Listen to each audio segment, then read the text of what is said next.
Hello everyone. Circular motion पे थे हम लोग। तो सर्कुलर मोशन में सारे लगभग पैरामीटर्स हम लोग जान चुके हैं और उसके डेरिवेशन भी कर चुके हैं। अब कुछ इक्वेशंस आती हैं, जैसे हम लोग ट्रांसलेशनल मोशन में पढ़ते थे equations of motion, three equations of motion. वैसे ही equations of motion in circular motion भी होती हैं।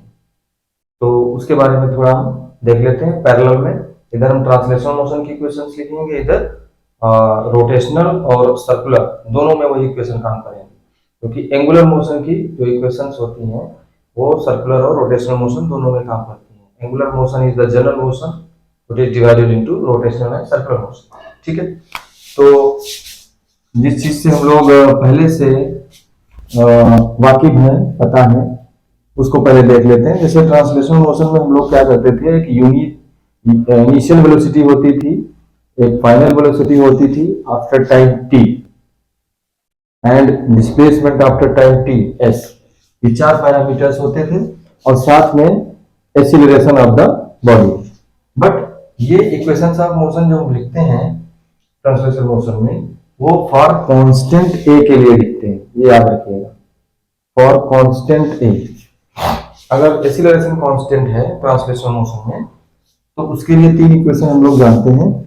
v is equals to u plus a t, and s is equals to ut plus half a t square, and v square is equals to u square plus 2as। ये general equation of motion होती थी। और इसमें हम कुछ और भी equations बना लेते हैं according to the situation, question की जो होती है उसके हिसाब से। तो और भी जनरल इक्वेशंस होती है, लेकिन बेसिकली हम ये याद रखते हैं और यही बचपन से हम लोग पढ़ते रहे हैं। और एक और इसके साथ डिराइव की जाती है कि nth या tth सेकंड में कितना डिस्प्लेसमेंट होता है, कितना बॉडी डिस्टेंस कवर करती है, डिस्प्लेसमेंट करती है। डिस्प्लेसमेंट हम यहाँ पर सारे, इसमें हमने पहले भी बोल रखा है, इन इक्वेशंस में सारे पैरामीटर्स टाइम को छोड़ करके वेक्टर क्वांटिटीज हैं। तो हम डिस्प्लेसमेंट की जब बात करते हैं in time, in tth second, तो उसको st से डिनोट करते हैं। ये क्या है, डिस्प्लेसमेंट इन tth सेकंड। वो एक 1 सेकंड है tth सेकंड, जिसमें हम डिस्प्लेसमेंट को लिखते हैं u plus a by 2 2t minus 1, u plus a by 2 2t minus 1। ये एक सेकंड में, और वो कौन सा सेकंड है, tth सेकंड। जैसे मैं यहाँ 2 लिखूं, तो जैसे मैं यहाँ 5 लिख दूं t की जगह, तो 5th सेकंड, ओनली उस 5th सेकंड में कितना डिस्प्लेसमेंट होगा। 8 लिख दूं तो 8 सेकंड में कितना डिस्प्लेसमेंट होगा, वो इस इक्वेशन से दिया जाएगा। तो ये जनरल इक्वेशंस होती हैं हमारी। इन्हीं से बेस्ड बहुत सारे क्वेश्चंस हम ट्रांसलेशनल मोशन में करते हैं। But these equations are applicable only for uniformly accelerated motion, that is a is equals to constant. और अगर a कांस्टेंट नहीं है तो हम लोग जनरल इक्वेशंस यूज करते हैं, जनरल डेफिनेशंस यूज करते हैं, वेलोसिटी, एक्सीलरेशन और डिस्प्लेसमेंट, इन सब की डेफिनेशंस क्या है। इस केस में हम लोग क्या यूज करते हैं, v is equals to ds by dt, ये इक्वेशंस यूज करते हैं जब a कांस्टेंट ना हो, a is the function of time हो। अब a जो है अगर वेरी कर रहा है, कांस्टेंट नहीं है, तो तीन तरीके से होते हैं उसमें। वो सारी चीजें हम लोग उसमें डिस्कस करेंगे और क्वेश्चंस लगाएंगे। या तो एक्सीलरेशन टाइम का फंक्शन होगा, या डिस्प्लेसमेंट का फंक्शन होगा, या फिर वेलोसिटी का फंक्शन होगा। तो इन सभी के फंक्शन ये हो सकता है, और उस पर हम कैसे फिर न्यूमेरिकल्स करते हैं वो अलग टॉपिक है, उस पर हम लोग देखेंगे। बट उसमें जो जनरल इक्वेशंस यूज करेंगे वो यही करेंगे, v is equal to ds by dt, और एक्सीलरेशन को वहां पर क्या लिखेंगे, dv by dt। ये सारे मैग्नीट्यूड्स लिख रहा हूं मैं, a is equal to dv by dt, v is equal to ds by ds। और a का एक और फार्मूला हो जाएगा, अगर हम v को यहां पुट कर दें तो ये हो जाएगा d2s by dt2, मतलब डिस्प्लेसमेंट का डबल डेरिवेटिव।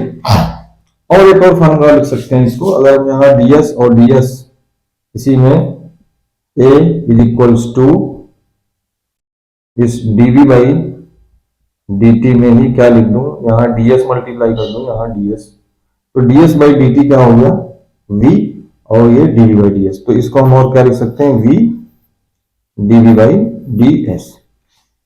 तो दिस इज द एक्सीलरेशन। तीन फार्मूले हो गए, 1 और 2 एंड 3। ये हम लोग जब ए कांस्टेंट नहीं होगा तब ये फार्मूले सारे यूज करेंगे। एक्सीलरेशन के तीन फार्मूले और वेलोसिटी का एक फार्मूला। तो ये हमारा जनरल ट्रांसलेशन मोशन में ये फॉर्मेट हुआ करता था।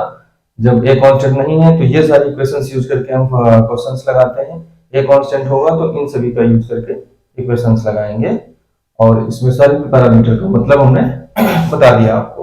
सिमिलरली इन सर्कुलर मोशन तो हम यहाँ पर टॉपिक डाल देते हैं equations of motion, equations of circular motion, equations of circular motion. और यहां पर कंस्ट्रेंट क्या है, यहां पर कंडीशन क्या है, जैसे वहां ए कांस्टेंट होना चाहिए वैसे ही यहां पर अल्फा जो है कांस्टेंट होना चाहिए। अल्फा क्या है, एंगुलर एक्सीलरेशन। तो ये एंगुलर मोशन का एग्जांपल है चूंकि सर्कुलर मोशन, तो यहां पर हम एंगुलर एक्सीलरेशन कांस्टेंट अगर है तो ये सारी इक्वेशंस में जो लिखने जा रहा हूं वो एप्लीकेबल होंगी। और अगर अल्फा टाइप के साथ बदलने लगे जैसे वो ए बदल रहा था, तो यहां पर भी जनरल इक्वेशन उसी टाइप से लिखा करेंगे, तो बिल्कुल पैरेलल में वैसे ही इक्वेशंस यहां पर होंगी। तो इसमें हम लोग जान चुके हैं, जैसे क्या क्या जान चुके हैं सर्कुलर मोशन में, कि थीटा थीटा क्या होता था, एंगुलर पोजीशन, और ओमेगा, तो एंगुलर पोजीशन को डिफाइन कर चुके हैं हम लोग, ठीक है, क्या होती थी एंगुलर पोजीशन, इसमें इनको वेक्टर फॉर्म में बताया था, मैग्नीट्यूड भी बताए थे, डेरिवेशन भी करा चुके हैं सबके बीच में, और सभी की डेफिनेशन, सभी के फार्मूले सारे हो चुके हैं, ठीक है। तो theta is the angular position, omega is the angular velocity, और ओमेगा और थीटा में क्या रिलेशन है, the rate of change of angular position is defined as angular velocity, ठीक है। तो ये एंगुलर वेलोसिटी हो गई। देन एंगुलर एक्सीलरेशन, वो क्या होगा, rate of change of angular velocity is defined as angular acceleration.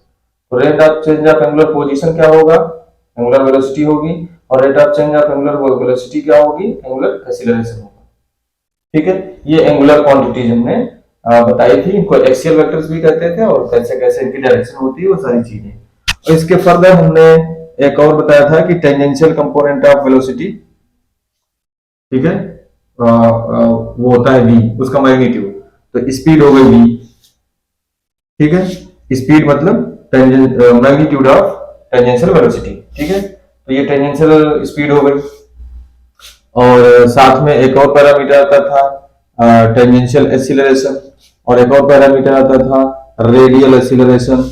ये सारे के सबके बीच जो रिलेशंस होते हैं वो सारी चीजें हम लोग दे चुके हैं। तो टेंजेंशियल स्पीड हो गई, ठीक है। अब अगर हम वेलोसिटी कहें तो अलग बात है, स्पीड कहें तो अलग बात है, ये पहले भी बता चुका हूँ। वेलोसिटी में दो चीजें होती हैं, डायरेक्शन और मैग्नीट्यूड। तो वेलोसिटी की डायरेक्शन चेंज होने की वजह से कौन डेवलप होता है, ये, और वेलोसिटी का magnitude that means speed change होने से कौन डेवलप होता है, टेंजेंशियल एक्सीलरेशन। और इन सब में relation A T A R और अल्फा, ये तीन एक्सीलरेशन में जो रिलेशन होते हैं अलग अलग ए टी और अल्फा में, और ए आर का एक्सप्रेशन क्या होता है वेलोसिटी के टर्म में, वो सारी चीजें देख चुके हैं। v और ओमेगा में क्या रिलेशन होता है, ये सारी चीजें हम जानते हैं, वेक्टर फॉर्मेट में भी बता चुके हैं, ठीक है। अब इसी में नई चीज क्या हम जोड़ने जा रहे हैं कि मान लेते हैं कोई पार्टिकल सर्कुलर मोशन कर रहा है, और किसी time instant t equals to 0 पर उसकी angular velocity, initial angular velocity omega naught है, एंड आफ्टर टाइम t उसकी एंगुलर वेलोसिटी हो जाती है ओमेगा, और वो विद एंगुलर एक्सीलरेशन अल्फा से रोटेट कर रहा है। पार्टिकल एंगुलर एक्सीलरेशन अल्फा और एंगुलर वेलोसिटी ओमेगा से सर्कुलर पाथ पे रिवॉल्व कर रहा है, मूव कर रहा है, and initial time t equals to 0 पर उसकी initial velocity, angular velocity omega naught है, आफ्टर टाइम टी ओमेगा हो जाती है, और उसका जो एंगुलर डिस्प्लेसमेंट है वो थीटा होता है। टी टाइम में एंगुलर वेलोसिटी ओमेगा नॉट से बढ़कर ओमेगा हो गई, और टी टाइम में ही उसका एंगुलर डिस्प्लेसमेंट कितना हो गया, थीटा हो गया। थीटा डेल्टा थीटा जिस तरीके से जहां यूज करना होगा यूज करेंगे, ठीक है। ये एंगुलर पोजीशन है एट टाइम टी, ठीक है। हमने बताया था rate of change of angular position कहें चाहे rate of change of angular displacement कहें, दोनों को ही क्या बोलते हैं, एंगुलर वेलोसिटी। तो angular velocity is defined as rate of change of angular displacement या rate of change of angular position, ठीक है। उसके हम कहां पर टाइम जीरो ले रहे हैं, कहां टाइम टी ले रहे हैं, उसके हिसाब से थोड़ा सा चेंजेस आ जाएंगे, बस और कुछ नहीं। तो सेम बेसिक जो है एकदम वो ये चीजें याद रखनी है आपको। तो क्या हमने कहा, एक particle angular acceleration constant angular acceleration alpha से एक सर्कुलर पाथ में मूव कर रहा है at time t equals to 0 पर एंगुलर वेलोसिटी ओमेगा नॉट थी, ओमेगा 0 थी, एंड आफ्टर टाइम t उसकी एंगुलर वेलोसिटी ओमेगा हो गई, और उसी टाइम t इंटरवल में उसने एंगुलर डिस्प्लेसमेंट कितना किया, थीटा। अब इन सभी के बीच में रिलेशन है, जैसे वहां पर 1 2 3 4 5 1 2 3 4 5 5 पैरामीटर यहां भी है। तो केवल क्या रिप्लेसमेंट होगा, जहां v हुआ करता था, यहाँ इनिशियल वेलोसिटी ओमेगा नॉट है, वहां u होती थी, u की जगह क्या हो जाएगा, ओमेगा नॉट। वहां फाइनल वेलोसिटी v हुआ करती थी, यहाँ फाइनल वेलोसिटी ओमेगा हो जाएगी, एंगुलर वेलोसिटी। वहां लीनियर वेलोसिटीज हैं, यहाँ एंगुलर वेलोसिटीज हैं, वहां लीनियर एक्सीलरेशन है, यहाँ एंगुलर एक्सीलरेशंस है, टाइम सेम है दोनों में। यहाँ एंगुलर डिस्प्लेसमेंट है, वहां लीनियर डिस्प्लेसमेंट होता था s, ठीक है। तो s को रिप्लेस करेंगे थीटा से, a को रिप्लेस करेंगे अल्फा से, v को रिप्लेस करेंगे ओमेगा से, और u को रिप्लेस करेंगे ओमेगा नॉट से। उसी में रिप्लेसमेंट कर दीजिए, सारी इक्वेशंस ऑफ सर्कुलर मोशन हमें फाइंड आउट हो जाएंगी। तो देखो कैसे लिखते हैं, पहली इक्वेशन को हम लोग कैसे लिखेंगे, omega is equals to omega naught plus alpha T, and second equation theta is equals to omega naught T plus half alpha T square, and third equation क्या हो गई, omega square is equals to omega naught square plus 2 alpha theta. और जो displacement in TF second था, तो यहां पर क्या होगा, angular displacement in TF second that is theta in TF second is equals to omega naught plus alpha by 2t minus 1। बिल्कुल parallel same equations ये सारी हमें मिल जाएंगी। अब इनको अप्लाई कैसे करेंगे वो सब क्वेश्चंस में समझ में आएगा जब न्यूमेरिकल टाइप ऑफ न्यूमेरिकल्स करेंगे।